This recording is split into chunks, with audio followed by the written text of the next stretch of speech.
മനുഷ്യാവകാശ foundations Ottapalam taluk committee 3ാം വാർഷികാഘോഷവും സെമിനാറും സംഘടിപ്പിച്ചു. ചെർപ്പുളശ്ശേരിയിൽ നടന്ന പരിപാടി foundation chairman advocate doctor PC Achankunju ഉദ്ഘാടനം ചെയ്തു.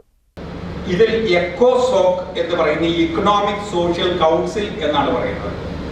ഈ ഇക്കണോമിക് സോഷ്യൽ കൗൺസിലിലെ അന്നത്തെ റൂസ്വെൽറ്റ് അമേരിക്കൻ പ്രസിഡന്റ് ആയിരുന്നു. അദ്ദേഹത്തിന്റെ ഭാര്യയെ എക്കോസോക്കിന്റെ ചെയർപേഴ്സണായിട്ട് വെച്ചുകൊണ്ട് ഒരു ഹ്യൂമൻ റൈറ്റ്സ് ആക്ടിന് രൂപം കൊടുക്കാൻ പറഞ്ഞു.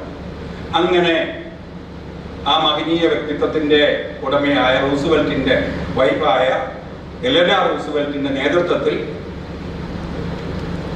ഹ്യൂമൻ റൈറ്റ്സിനെ കുറിച്ചുള്ള ചില കാര്യങ്ങൾ എഴുതിയുണ്ടാക്കുകയും നിയമങ്ങൾ എഴുതിയുണ്ടാക്കുകയും 1948 ഡിസംബർ 10-ാം തീയതി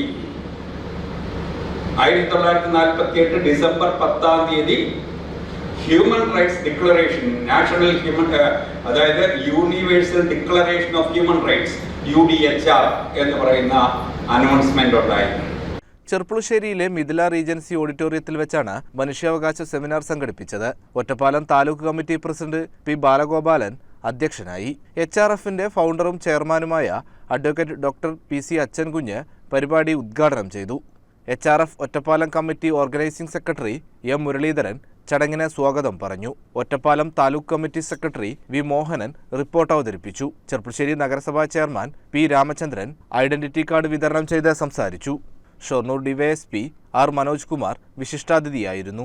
HRF പാലക്കാട് ജില്ലാ പ്രസിഡന്റ് M. ഷിബു, ജില്ലാ സെക്രട്ടറി KV ദേവൻ, ജില്ലാ കോർഡിനേറ്റർ M. പ്രമോദ് തുടങ്ങിയവരും പങ്കെടുത്തു. സമൂഹവും മനുഷ്യാവകാശവും എന്ന വിഷയത്തിൽ അഡ്വക്കേറ്റ് മേതിൽ ശശികുമാർ ബോധവൽക്കരണ ക്ലാസ് എടുത്തു. HRF Ottapalam committee treasurer K. ചന്ദ്രൻ ചടങ്ങിന് നന്ദിയും അറിയിച്ചു. CCN ചെർപ്പുളശ്ശേരി.